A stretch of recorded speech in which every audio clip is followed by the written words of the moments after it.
आज तू दिन में बतैलू है कि तू स्वतंत्रता संग्राम सेनानी के घर से हो। सच बताई, इस सुन के हमरा के बहुत बहुत बढ़िया लगल। आप ओहन लोगन के परिवार से हैं, ओहन लोगन के अंश बाप के अंदर एकदम मन खुश हो गया हमार। अच्छा ये छोड़ा ले, एगो बात कही। जी बोली। बात ही बाकी एक घर में बाबूजी, भैया, माई, हमार भौजाई, यहाँ लोग ना आपस में ना दुश्मन के तरह लड़े लन जा। लड़े लन जा, यहाँ लोग आपस में दुश्मन हवन जा। लेकिन ओकरा बाद भी आपके यहाँ लोगन के समान रूप से देखे के बाटे, यहाँ लोगन के बराबर सम्मान करे के बाटे। आप यहाँ लोगन के ख्याल रखम ना। जी जरूर, रहुआ चिंता मत करी। ठीक बा।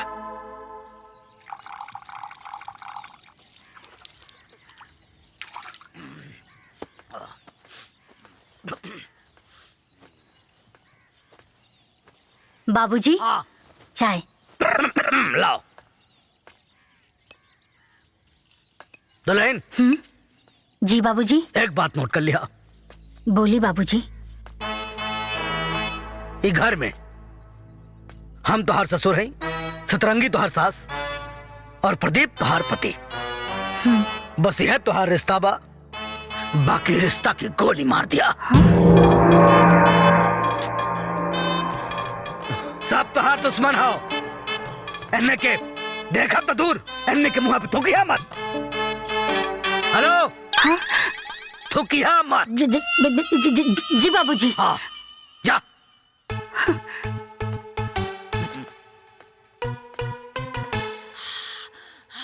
बड़ी ठंडी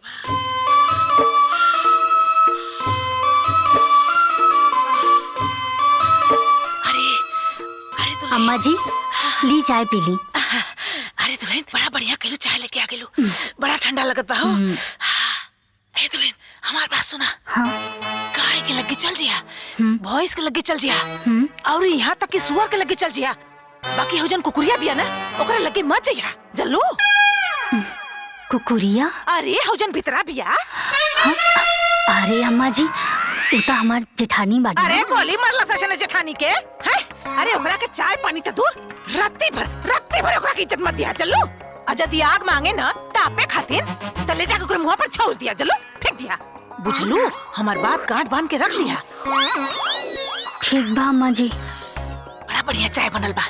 जा जाके तू चाय पी ला। जा।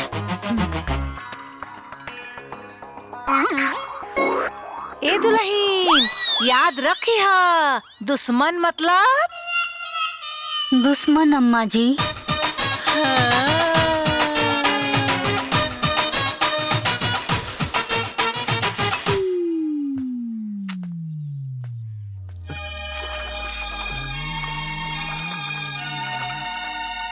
ए सुन तो है ना, तो खावत बा। ओ माई और बाबूजी। छोड़ा माई बाबूजी लोगन के बात, यहाँ लोगन के बात पे बिल्कुल ध्यान मत दले, बुझाई? कैसन बात करतानी जी, कैसे ध्यान ना दी? उका हमार सास ससुर नहीं खे। अरे तहरे सास ससुर हवन जा, तो जा एगो बात माने के बना हम लोगन के ना, तो जाके गोली मार दो। बक ई का कहतानी? का कहतनी का? जौन कहतनी तौन एकदम सही कहतनी। जितना कहतनी उतना सुना और उतने कर, ठीक ना? तू एक काम कर, ई जौन तू लड़ाई झगड़ा रोज के देखत रहू ना, रोज के ड्रामा बा, हम लोगन रोज लड़ी हसन, रोज ये कुल करी हसन। बात समझे कोशिश करो ना, एमे के उतार दुश्मन बा बोला ना ना, ई कुल कुल एक हो जे हसन, परेशान मत हो, समझ गेलू? जा। ताजी अब हमरा के का करे के चाही? अब तू ही बताओ का करे के चाही। जेठ और जेठानी जी के चाय देवे के चाही, हम दे के आवतानी।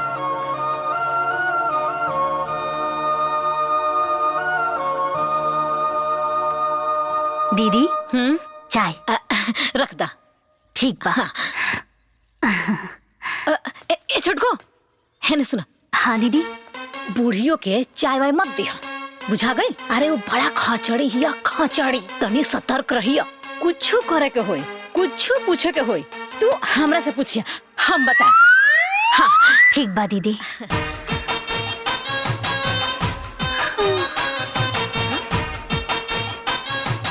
हो गइल का। खाए के जौन हाथी पसरा है मोटका बाबूजी, हम इनका बताई थे हमेशा बरबरात रही। भैया चाय रख दे।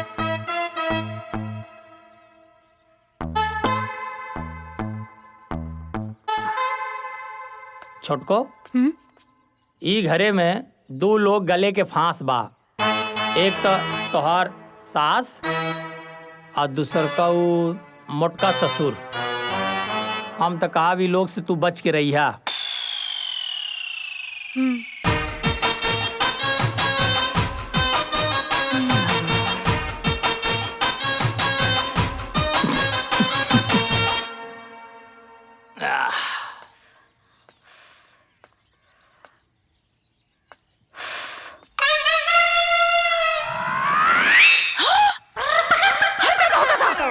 अरे ये कमीनी हमरे बराबर में चाय पिए क्या?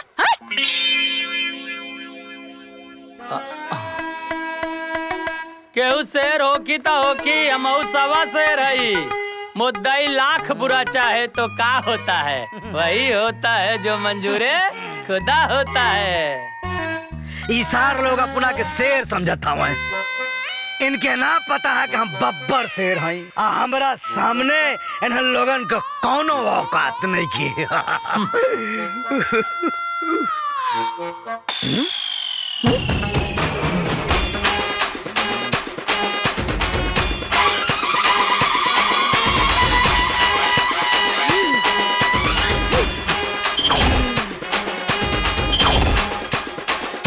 हमारा मना कैला के बाद भी बहुरिया भिखारिन के चाय दे देलस।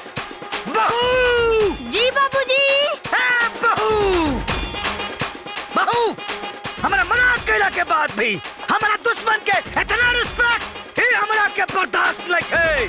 हट हट हट। ए बहू, ऐसा दुश्मन से रिस्पेक्ट रूपी भीख लेवे से अच्छा की भिखारी से भीख ले ली। हाँ। ना चाय हमरा के चाय। हट।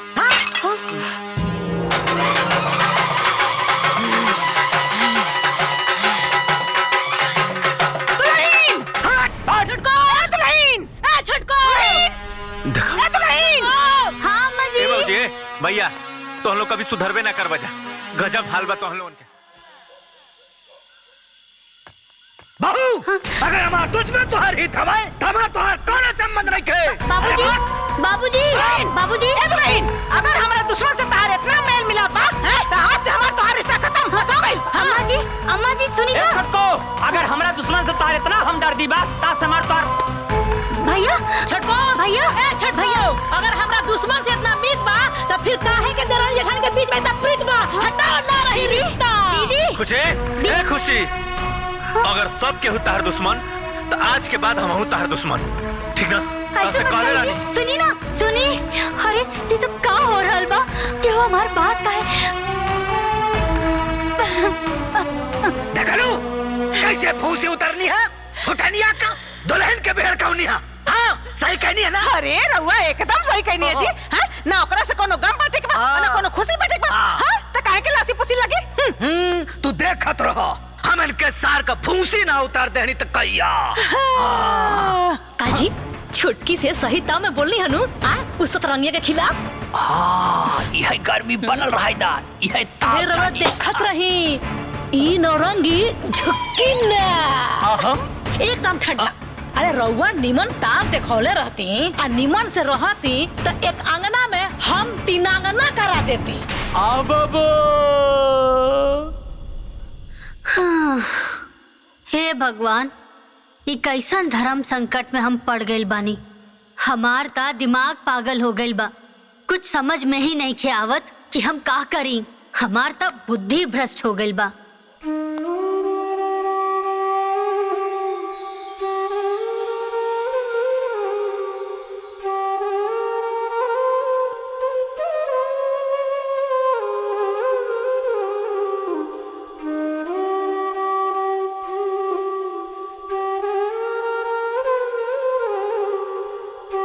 खुशी ए बच्ची। हाँ दादी। ए बच्ची तोहरा के परेशानी के जाल में फसल देखनी हम त निकाले खातिर आ गई नी। अब का करी दादी, कुछ समझ में नहीं खे आवत। सब केहू तो आपन बा, केकरा के छोड़ दी। मन करता कि अपने कपार जाके कहीं फोड़ ली। ना ना बच्ची, अकुतैला से और खिसियला से कोनो समस्या के समाधान ना होला। हाँ बापूजी हमेशा ई कहानी। आँख के बदले आँख पूरे संसार को अंधा बना देगी। इसीलिए हिंसा का जवाब हिंसा से नहीं, प्रेम से देना है। खुद वो बदलाव अपने में कीजिए जो दूसरों में देखना चाहते हैं। पहले तो वो आप पे हंसेंगे, फिर वो लड़ेंगे और तब वो जीत जाएंगे। अहिंसा परमो धर्मा। अरे दादी, हमरा घर के लोग के आपस में दुश्मनी ठीक वैसे बा जैसे कि अंग्रेज और हिंदुस्तान के बीच में रहे। और रउआ यहाँ प्रेम के बरसात करे खातिर कहतानी। अरे जहाँ हर तरफ खाली नफरत के आगे लागल बा, ई कैसे संभव होई दादी? देखा बेटी, जहाँ नफरत होला उहे तो प्यार भरेला, है ना? और जहाँ खाली होला उहे भरेला। देखा बिटिया, तू ही कोशिश करो जैसे देश से अंग्रेज लोग भाग गए ना, ऐसे ही तारा परिवार से ई आपसी नफरत सब भाग जाएगी।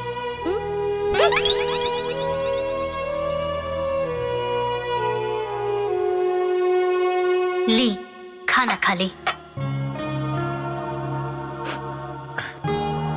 अरे अब रउआ काहे नाराज बानी?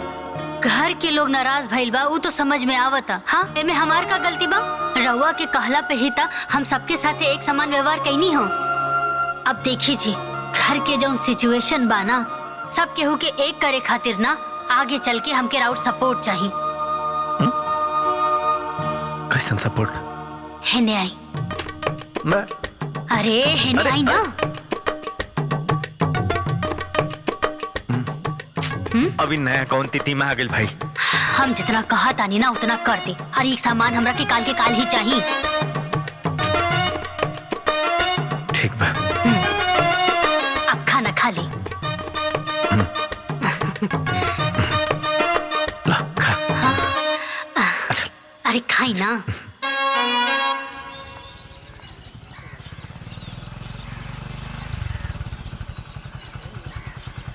हाँ हाँ, तो पैसा भेज देना तो बहुत बुरा हो जाई।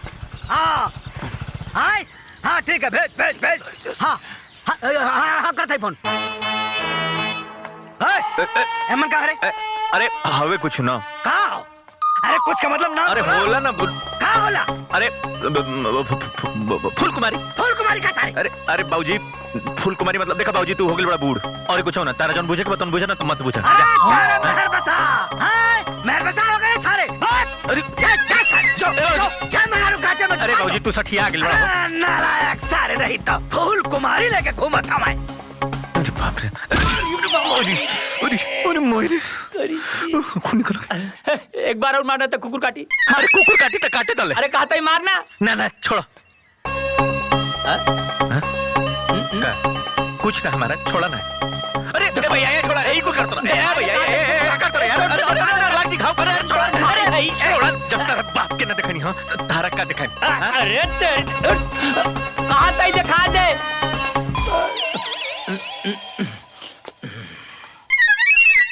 अरे जकरा के देखत सब हमरे पीछे लग। ए बबुआ जी, ई झोला में कहा? अरे भाभी में कुछ नहीं, कुछ नहीं के भाभी में कुछ नहीं के भाभी में। पक्का जलेबी लेके आइल बानी।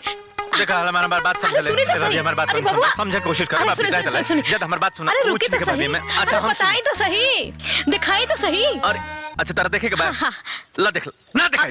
हमारे में पर्सनल सामान हवे और कुछ बताई। अरे जब देखो देखो फूल कुमारी। ये फूल कुमारी का होला रे? देख भाई, तू हो गई बड़े बूढ़, तोरा कुछ न बुझाई। अरे बूढ़ होई तो बाहर देखा।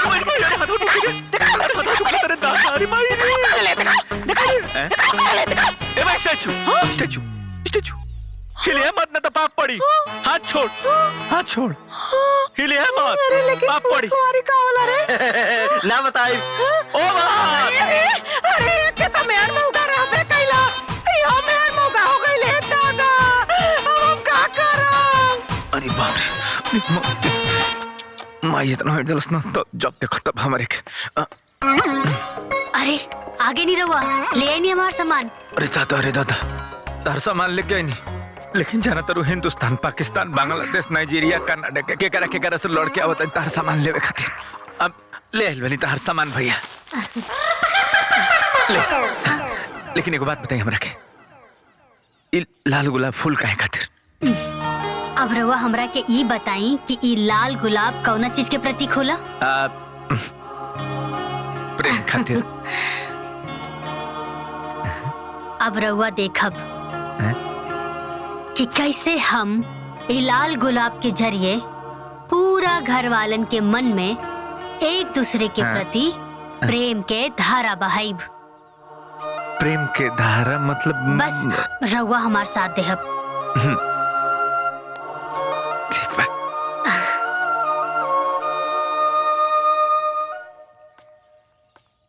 माँ जी, का दुल्हन? बड़की दीदी रहुआ खातिर ई गुलाब के फूल देनी है। का कहलू हा? अरे वो मुचौसी हमरा के गुलाब का फूल देही? अरे ओकर बस चले तो हमरा के जहर देते। अरे ना अम्मा जी, अब बड़की दीदी के एहसास हो गइल बा कि सास भी था आखिर माँ समान होखेली, और भला माई से कैसन झगड़ा। अरे ना दुल्हन, हमके ओकरे कोनो बात पर विश्वास ना हो ना। अरे भरोसा करी अम्मा जी, अब दीदी के मन में रहुआ प्रति अथाह प्रेम उमड़ गइल बा, रहुआ प्रति बहुत सम्मान आ गइल बा। अब उनकर दिहल गई एक गुलाब के स्वीकार कर ली अम्मा जी। ई पूरब का सूरज पश्चिम से कैसे उग गइल?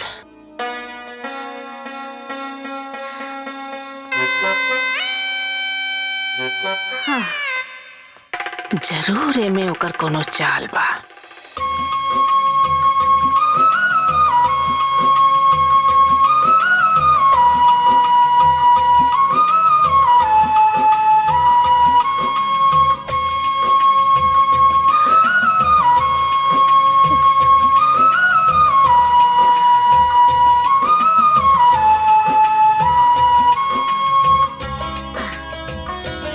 दीदी, हाँ छटको, एक गुलाब के फूल तोहरा खातिर।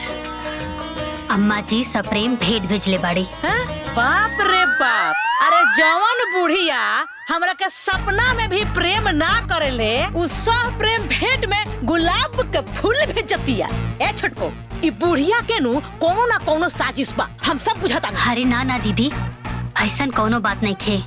अम्मा जी के ना अभी दुनिया के सच्चाई समझ में आ गइल बा कि आपस में लड़ाई झगड़ा और किचकिच कैला से ना कुछ ना होई, बल्कि असली मजा ता आपस में प्रेम कैला में बा। यही से देखी ना कि उरवा खातिरी गुलाब के फूल भेजले बानी। आ गई बुढ़िया औकात में, गुलाब के फूल भेजता रही।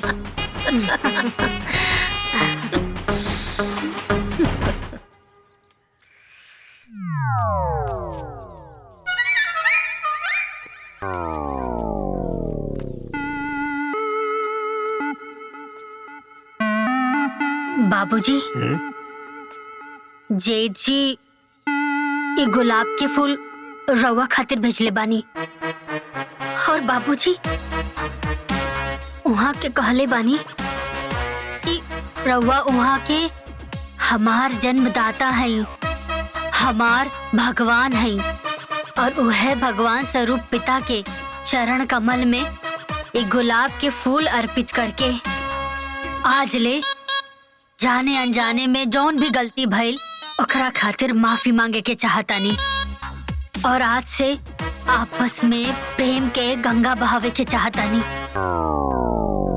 अच्छा,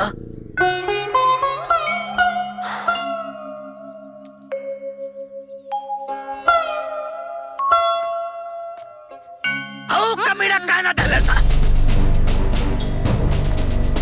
बाबूजी, जेठ जी रवा के सामने आवे में उनकरा के शरम आवत रहे, यही से। ए दुल्हन, हम उस सार का बाप आई, ओके सारे का हम खूब जानीला। उस सरवा हमके जहर दे सकेला, बाकी गुलाब का फूल ना दे सकेला। अगर वो गुलाब का फूल दे रहल बा तो जरूर एकरा में कोनो साजिश बा। अरे नाना बाबूजी, ऐसन कोनो बात नहीं खे, वहाँ के दिल से देले बानी। अच्छा हाँ ठीक बा, तू कहा तारू तो हम हूँ देखतानी। देखतानी उनका दिल सरो काम।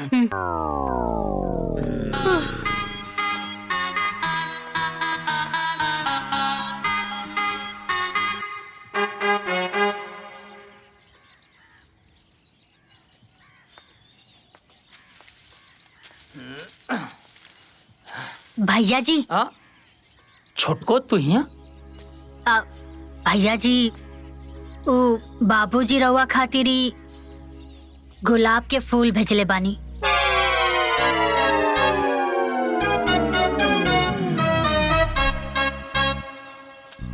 छोटको, जे बाप अपने लड़का के जिंदगी भर कांटा के से सजौलेस, आज वो अचानक गुलाब के फूल भेजले बा।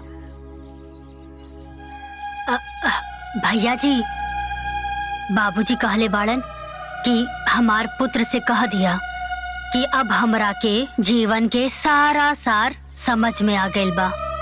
ये रुपया पैसा धन दौलत ये सब कुछ मोह माया बा। जिंदगी के असली संपत्ति ता रिश्ता नाता हा। यही से बाबूजी कहले बाड़े कि अपने तो अपने होते हैं। और पता बा भैया, बाबूजी का कहले बानी कि हमार पुत्र से कह दिया कि हमारी प्रेम स्वरूप भेद स्वीकार करके अपना मर्म स्पर्शी प्यार के अधिकार बनैया ए बेटा।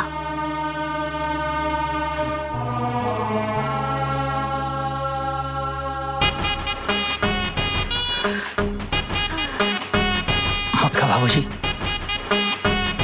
बहुत जल्दी भुला गया।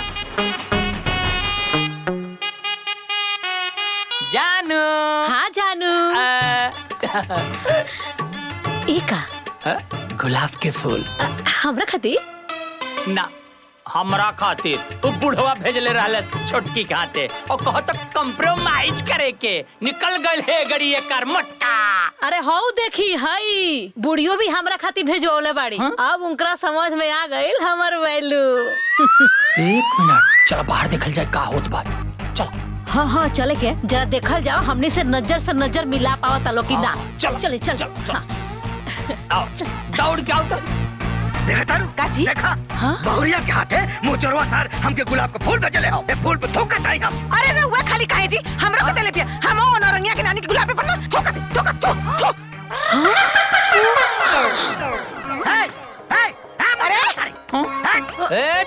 अरे फरनवा, अरे सारे गुलाब के फूल देता है। देख, है तोर गुलाब और तोरा गुलाब का औकात। अरे फंटू सही नहीं है। हाय देख तेरा गुलाब और गुलाब का औकात। ए बुढ़ियो, अरे तहारा औकात बा हो कि तरह के फूल दी गुलाब का हो। आ बाबू, अरे पटका बाबूजी का काले रा छटकी से गिड़गिड़ा के किया अपने होते हैं। अरे अब हमरा के तोहर जिंदगी के सार समझ में आ गेल। ए जी जरा तानी, हई बुढ़ियो का कहत रहली हा कि असली मजा तो प्रेम में बा, लड़ाई में ना, कुछ राई में ना, किच में ना, गुलाब के फूल में बा। गुलाब में बा, फूल तुम्हें भेजा है खत में, फूल नहीं मेरा दिल है। अरे कुकुरी, अरे हम तोरे ऊपर आग झोंकते, हम तोके गुलाब का फूल फेंक देई। तोने दोनों मरद मेहरारू, एक नंबर के कमीना, झूठा, लंपट, एक भर के बराबर आग तू। हाँ जी, अरे तब तो हम कोई कि हई कुकुरी संस्कारी कहाँ से हो गई जी? अरे हम खजुआ कुत्ता, सड़ेला कुत्ता के हम गुलाब का फूल दे सकेला, लेकिन ए पापी चोर कमीना, खजुआ कुत्ता के गुलाब का फूल कबो ना दे सकेला।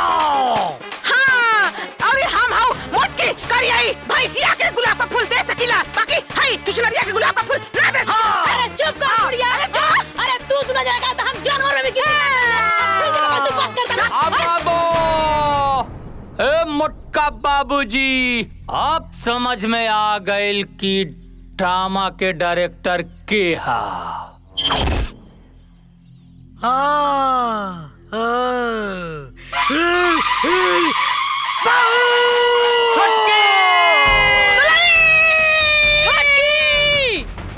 कहा रे? कहाँ भी तो नजर आई का बड़ी? एगो बात बता दो रही, जौने आदमी का हम सकल नहीं के देखे चाहत, ओकरा के हमारा नाम के गुलाब का फूल पकड़ा देलू हो।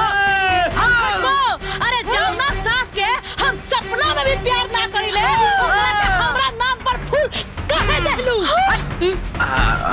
हाँ तो एमे का हो गइल? गुलाब के फूल ना दिया जरा का एक दूसरे के? आ तो तू देता। हाँ भैया, अगर आपस में एक दूसरे के प्रति प्यार बढ़ जाई तो कोनो दिक्कत बा का? तारा कोनो दिक्कत बा? तारा कोनो दिक्कत बा? तारा कोनो दिक्कत बा? सतरंगी रीत सदा चली आई, प्राण चल जाए बाकी दुश्मनी ना जाए।